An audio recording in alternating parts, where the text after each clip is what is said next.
मध्य प्रदेश में आर्थिक सर्वेक्षण एवं बजट 2023-24 पर परिचर्चा का आयोजन किया गया। मुख्यमंत्री शिवराज सिंह चौहान ने अपने संबोधन में कहा कि बजट हमेशा रूखा सूखा विषय होता है, इसमें जनता की कोई रुचि नहीं रहती है। लेकिन इस बार बजट पर 4000 लोगों के सुझाव मिले हैं। उनमें कई सुझाव पर काम करना भी शुरू कर दिया है। चित्रकूट में वनवासी भगवान राम का और छिंदवाड़ा में जाऊं सावली में हनुमान जी का। तो हम भौतिक के साथ साथ आध्यात्मिक प्रगति की तरफ भी ध्यान दे रहे हैं। भौतिक और अध्यात्म का समन्वय है। रोटी भी चाहिए, लेकिन अकेली रोटी से काम नहीं चलता। जो लोगों के आनंद में भी वृद्धि हो और जीवन के अंतिम लक्ष्य को भी लोग प्राप्त कर पाए, उस दिशा में भी पर्याप्त ध्यान दिया गया है। मैंने समय ज्यादा ले लिया है, थोड़ा मैं माफी चाहूंगा। यहाँ विद्वान वक्ता हमारे बीच बैठे हुए हैं। मैं सचिन जी आपको बहुत धन्यवाद इस बात के लिए देता हूं कि बजट पे बहस होनी चाहिए। ये सभी संभागीय केंद्रों पर भी हम करेंगे ऐसे सेमिनार गोष्ठियां।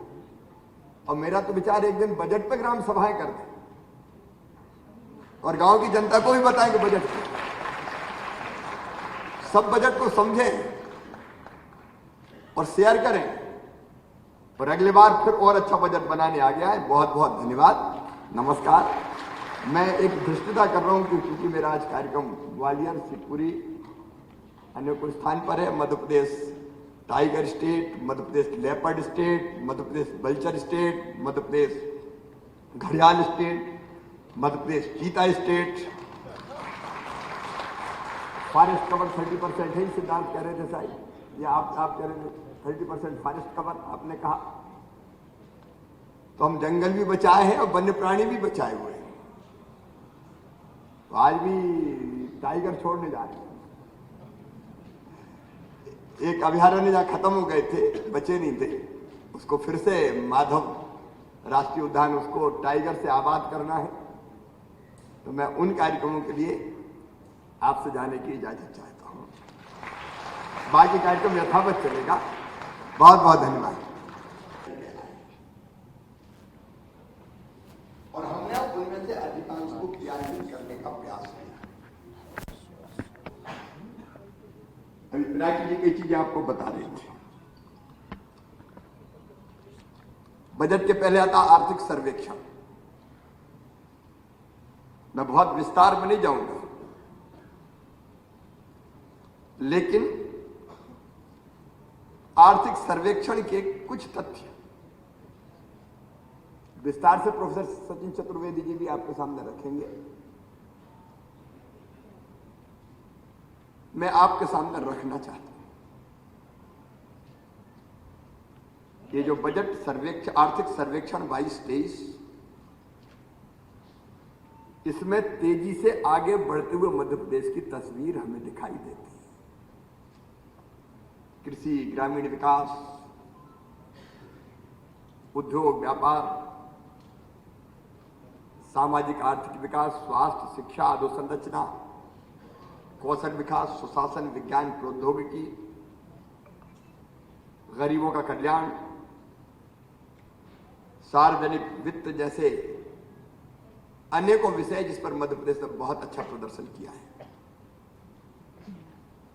और आर्थिक सर्वेक्षण के आंकड़े बताते हैं कि सही दिशा में दूरदर्शी सोच के साथ अगर प्रयास किए जाएं तो कठिनाइयों को भी कामयाबी में, चुनौती को भी अवसर में बदला जा सकता है। और मध्य प्रदेश ने यह किया है। पिछले साल हमारी आर्थिक विकास की दर थी 18% के पार। उसके ऊपर इस साल हमने, पिछले साल हमारी आर्थिक विकास की दर थी 18% के पार। उसके ऊपर इस साल हमने 16.43% की आर्थिक वृद्धि दर्ज की है, जो अपने आप में बहुत उल्लेखनीय और संतोषप्रद है। 2001, 2, 3 चले जाएं तो 3-4% से ज्यादा कभी मध्य प्रदेश की ग्रोथ रेट बढ़ी नहीं। मध्य प्रदेश अब बढ़ रहा है। अगर आप सकल घरेलू उत्पाद की दृष्टि से देखें तो 2002-03 में था ये केवल 71,000 करोड़ के आसपास। और मुझे अब बताती हुई खुशी है कि सकल घरेलू उत्पाद हमारा 22-23 का 13,22,821 करोड़ रुपया है। ये मध्य प्रदेश के संदर्भ में ये 18 गुना वृद्धि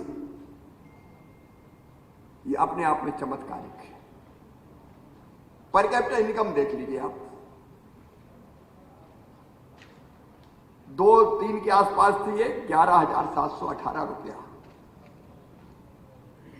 11-12 में बढ़ के हुई 38,497 रुपया,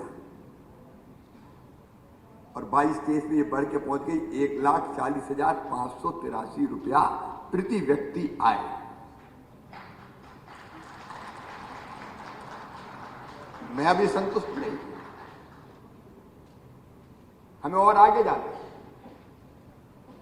लेकिन जिस गति से हम बढ़ रहे हैं वो अपने आप में एक रिकॉर्ड है। कई बार एक आरोप लगाया जाता है, कर्जा ले लिया, कर्जा ले लिया, लेकिन ऋण के कुछ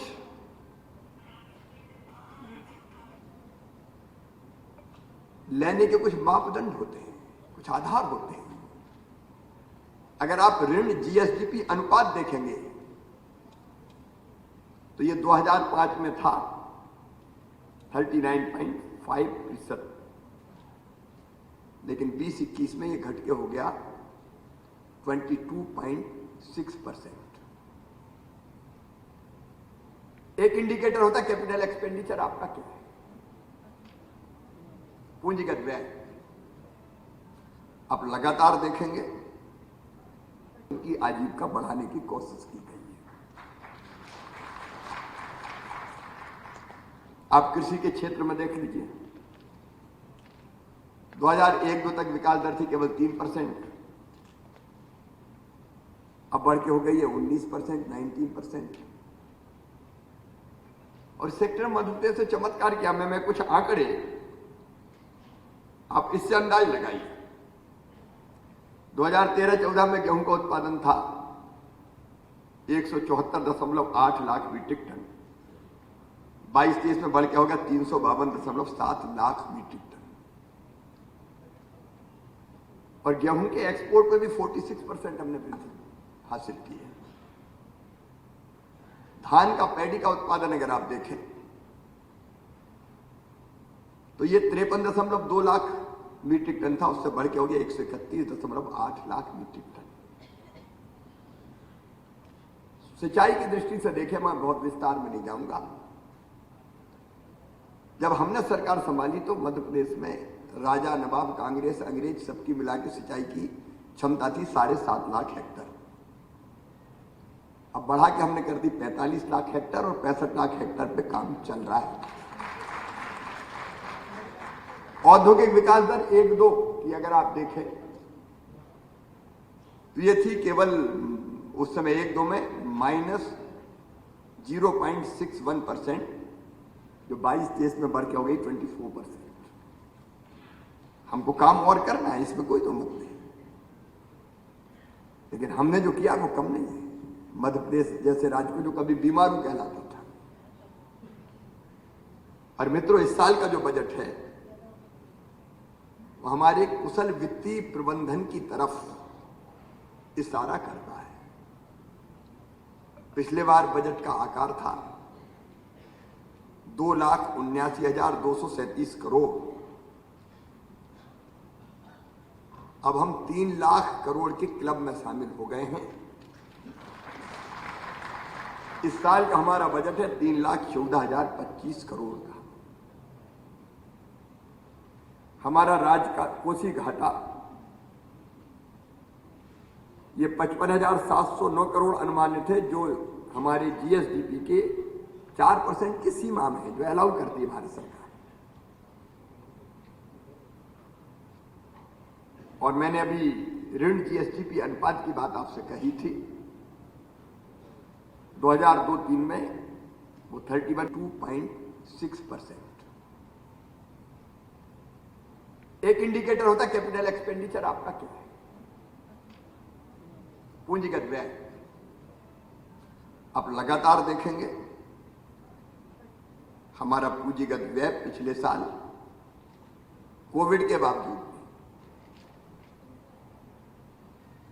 कोविड के कठिन दौर में हमने 23.18% बढ़ा के 45,685 करोड़, यह मध्य प्रदेश के इतिहास में सर्वाधिक पूंजीगत व्यय था। इस साल जब मैं बजट पे आऊंगा तो हमने और बढ़ा के रखा है उसको। कोविड की कठिनाइयों के बावजूद भी राज्य का रेवेन्यू, राजस्व हम लगातार बढ़ाते गए और यह बढ़ा है 7.94% की दर से। अभी कल ही मैं समीक्षा कर रहा था अपने राजस्व संग्रहण करने वाले विभागों का। अकेली जीएसटी में इस साल 22% अब तक फरवरी के अंत तक 22% की वृद्धि दर्ज की गई है। हम टॉप 5 जो राज्य हैं देश के उनमें से हैं। तो हम लगातार अपने रेवेन्यू को बढ़ा रहे हैं। प्रायोरिटी सेक्टर लैंडिंग अगर आप देखें तो किसानों को ऋण में 13.41% और एमएसएमई क्षेत्र को ऋण में 30.22% की वृद्धि हुई है। ये एक सुखद संकेत है। एकदम गरीब आप देख लीजिए, स्ट्रीट वेंडर, सड़क पे बैठ के बिजनेस करने वाले, हाथ खिलाते, गुमटी में काम करने वाले, उनको बिना ब्याज के मिलते हैं 10,000 रुपया। पीएम स्ट्रीट वेंडर, गांव के लिए हमने बना दिया सीएम स्ट्रीट वेंडर। अकेले पीएम स्ट्रीट वेंडर में देश में हम नंबर 1 पे 6 लाख से अधिक ऐसे शहरी स्ट्रीट वेंडर्स को 0% ब्याज पे कर्ज देने का काम करके उनकी आजीविका बढ़ाने की कोशिश की गई है। आप कृषि के क्षेत्र में देख लीजिए, 2001-02 तक विकास दर थी केवल 3%, अब बढ़ के हो गई है। उसका हमने पर्याप्त प्रावधान किया। लेकिन दूसरी तरफ वेलफेयर स्टेट का काम है, हम जनता को कैसे राहत दें। प्रधानमंत्री जी का, भारतीय जनता पार्टी का एक संकल्प है, गरीब कल्याण हमारा संकल्प। और इसलिए उस दृष्टि से अगर देखें तो महिला, किसान, युवा और गरीब, मैं ज्यादा विस्तार में नहीं जाऊंगा क्योंकि हम बाकी सुनना चाहते हैं। अब आधी आबादी महिलाओं की है, उपेक्षित रही है, पीड़ित रही है, शोषित रही है। ऐतिहासिक अन्याय हुआ पहले और उसी पीड़ा में से लाडली लक्ष्मी योजना जैसी हमारी निकली थी, कन्या विवाह जैसी योजना निकली थी। लेकिन इस साल हमने एक और योजना बनाई, मुख्यमंत्री लाडली बहना योजना। टोटल बजट का मुझे कहते हुए खुशी है, 1,02,976 करोड़ रुपया हम बहनों पे खर्च कर रहे हैं, बेटी, बहन और मां पे खर्च कर रहे हैं। लाडली बहना योजना ये फ्री में बांटना नहीं है जी। हमने 2017 में प्रयोग किया, बेगा, भारिया, सहरिया जो अत्यंत पिछड़ी जनजातियां, उनकी बहनों के खाते में 1,000 रुपए डाले। बहुत गरीब परिवार थे। और बाद में नीति आयोग ने, मैंने कहा कि इंपैक्ट असेसमेंट करो, इस पैसे का क्या होगा। आपको सुखद आश्चर्य होगा, उन परिवारों के पोषण का स्तर बढ़ गया। बहनों ने वो पैसा फालतू खर्चा नहीं किया, दूध खरीदा, सब्जी खरीदी, फल खरीदा, दाल खरीदी, बच्चों को खिलाया, तो पोषण का स्तर बढ़ गया। इसलिए हमने उसका विस्तार कर दिया इसका, कि जिन बहनों की आमदनी 2.5 लाख रुपया से कम है उनके खाते में 1,000 रुपया हर महीने डाला जाएगा। और मुझे पूरा विश्वास है उसका सदुपयोग होगा। बहनें स्वावलंबी भी बनेगी, आत्मविश्वास से भी भरेंगी और परिवार का कल्याण भी करेंगी। मैं सारे प्रावधानों में नहीं जा रहा। युवाओं के लिए केवल एक ही बात कहूंगा, नौकरियां, मैं शासकीय नौकरियां है 1,24,000। मुख्यमंत्री उद्यम क्रांति जैसी योजना में 1 लाख नौजवानों को 50 लाख रुपए तक का ऋण, उसके ऊपर ब्याज का अनुदान देने का, ऊपर ब्याज का अनुदान देने का प्रावधान है। हर महीने हम रोजगार दिवस मनाते हैं, उसमें 2.5 लाख लोगों को, जिसमें यूथ शामिल है, रोजगार के लिए ऋण देते हैं। लेकिन एक योजना मुख्यमंत्री कौशल अप्रेंटिसशिप योजना प्रारंभ कर रहे हैं। करो और कमाओ, सीखो और कमाओ, लर्न एंड अर्न। तो ये बच्चे काम सीखेंगे भी और इनमें 1 साल पे एक बच्चे को 1 लाख रुपया मिलेगा। बेरोजगारी भत्ता नहीं, मेहनत के बदले में। और वो काम भी सीखेंगे, बाद में उनको परमानेंट जॉब भी मिलेगा इसके कारण। एक मुख्यमंत्री ई बालिका स्कूटी योजना, वो बेटियां जो अपने स्कूल में फर्स्ट आएंगी हायर सेकेंडरी में, गांव में या शहर में। ग्लोबल स्किल पार्क के साथ साथ 4 और नए skill centre, skilled man power तैयार कर रहे हैं। किसानों के लिए 53,964 करोड़ का प्रावधान। किसान कल्याण योजना के लिए भी 3,000 करोड़ से ज्यादा। और जो डिफॉल्टर किसान हो गए थे कर्ज माफी की घोषणा के कारण, उनका ब्याज भरने के लिए भी, ताकि 0% ब्याज पे फिर से कर्जा मिल सके, 2,500 करोड़ रुपए का प्रावधान। गरीबों के मकान के लिए 8,000 करोड़ रुपया। संबल के लिए पर्याप्त प्रावधान। तो गरीब कमजोर वर्ग हो, अनुसूचित जनजाति के लिए 36,950 करोड़ और जाति के लिए 26,000, अनुसूचित जाति के लिए 26,087 करोड़। आप खेल देख लीजिए, यूथ बढ़े तो पिछले साल से लगभग 3 गुना बढ़ा के 738 करोड़ रुपया। हेल्थ के लिए, शहरी विकास के लिए, अब अर्बन डेवलपमेंट की अलग अलग चीजों के लिए 14,882 करोड़। मेट्रो और बाकी सब चीजों के अलावा हमारी कोशिश है कि आप आकाश मार्ग का उपयोग भी शहर करें। इसलिए रोपवे, केबल कार। अब भोपाल में मेरी कल्पना है कि सीधे बड़े तालाब के सिरे से केबल कार चले और एयरपोर्ट उतार दे लोगों को, तो सड़क पे बोझ कम होगा। उज्जैन में हमने शुरू इस बार स्टेशन पे उतरेंगे और रोपवे में बैठ के सीधे महाकाल परिसर पहुंच जाएंगे। तो सड़क पे हम कैसे बोझ कम करें। इंफ्रा में Vindhya expressway, Narmada expressway, Chambal Atal expressway.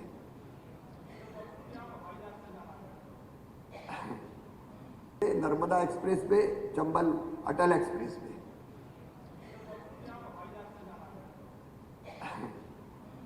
तो ये जो एक्सप्रेस वे है, इनके दोनों तरफ इंडस्ट्रियल क्लस्टर का, नई टाउनशिप का डेवलपमेंट करते हुए प्रदेश को पूरब, पश्चिम, उत्तर, दक्षिण चारों तरफ समृद्ध बनाने का प्रयास। हेल्थ हो, एजुकेशन हो। अब सीएम राइज स्कूल हमारी अलग कल्पना है, पीएम श्री स्कूल इसमें और जुड़ गए। सीएम राइज स्कूल का मतलब इतना बेहतर इंफ्रा स्कूलों का, lab, library, playground, swimming pool, एक स्कूल के इंफ्रा पे 38-38 करोड़ रुपया खर्च करते। बच्चे आएंगे तो केवल उसी गांव के नहीं, आसपास के गांव के भी बस लेने जाएगी और बस छोड़ेगी। और बेहतर शिक्षा स्मार्ट क्लास के माध्यम से भी दिल्ली, मुंबई में बैठ के भी अच्छे शिक्षक पढ़ा सके।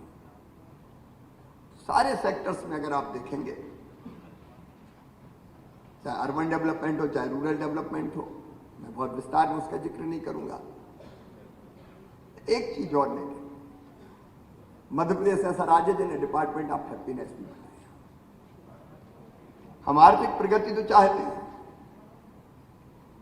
लेकिन रोटी, कपड़ा, मकान के अलावा भी कुछ चाहिए। और इसलिए शरीर मन बुद्धि के साथ साथ आत्मा का सुख भी मनुष्य प्राप्त करे, इसलिए महाकाल महालोक उसका सेकंड फेस हम बना रहे हैं। आचार्य शंकर जिन्होंने सांस्कृतिक रूप से भारत को जोड़ा, इसलिए एक आत्मधाम भी बना रहे हैं। स्टैचू ऑफ वननेस बन रहा है वहां आचार्य शंकर का। देवी महालोक, राजा राम रजा लोक, चित्रकूट में वनवासी भगवान राम का और छिंदवाड़ा में जाऊं सावली में हनुमान जी का। तो हम भौतिक के साथ साथ आध्यात्मिक प्रगति की तरफ भी ध्यान दे रहे हैं। भौतिक और अध्यात्म का समन्वय है। रोटी भी चाहिए, लेकिन अकेली रोटी से काम नहीं चलता। जो लोगों के आनंद में भी वृद्धि हो और जीवन के अंतिम लक्ष्य को भी लोग प्राप्त कर पाए, उस दिशा में भी पर्याप्त ध्यान दिया गया है। मैंने समय ज्यादा ले लिया है, थोड़ा मैं माफी चाहूंगा। यहां विद्वान वक्ता हमारे बीच बैठे हुए हैं। मैं सचिन जी आपको बहुत धन्यवाद इस बात के लिए देता हूं कि बजट पे बहस होनी चाहिए। ये सभी 1 लाख करोड़ के क्लब में शामिल हो गए हैं। इस साल का हमारा बजट है 3,14,025 करोड़ का। हमारा राज्य का कोसी घाटा ये 55,709 करोड़ अनुमानित है, जो हमारे जीएसडीपी के 4% की सीमा में है, जो अलाउ करती है भारत सरकार। और मैंने अभी ऋण जीएसडीपी अनुपात की बात आपसे कही थी।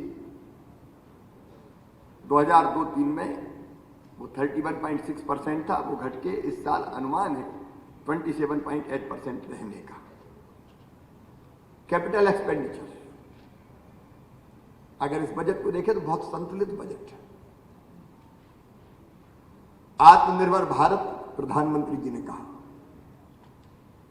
आत्मनिर्भर भारत के लिए आत्मनिर्भर मध्य प्रदेश, ये हमने संकल्प लिया। प्रधानमंत्री जी ने कहा $5 ट्रिलियन की इकोनॉमी। मध्य प्रदेश ने तय किया $5 ट्रिलियन की इकोनॉमी के लिए $550 बिलियन की इकोनॉमी हम मध्य प्रदेश को बनाएंगे। और उस दृष्टि से अगर आप देखेंगे तो कैपिटल एक्सपेंडिचर बढ़ा के हमने पिछले साल के 48,800 करोड़ से इस साल 56,256 करोड़ रुपया रखा है। इस पर विस्तार से यहां चर्चा होगी। फिर हम लोगों ने इस बार प्रयोग किया कि सेक्टर वाइज, एक तरफ कैपिटल एक्सपेंडिचर, सड़क, सिंचाई, बिजली, इंफ्रा, उसके लिए धन की कमी ना रहे।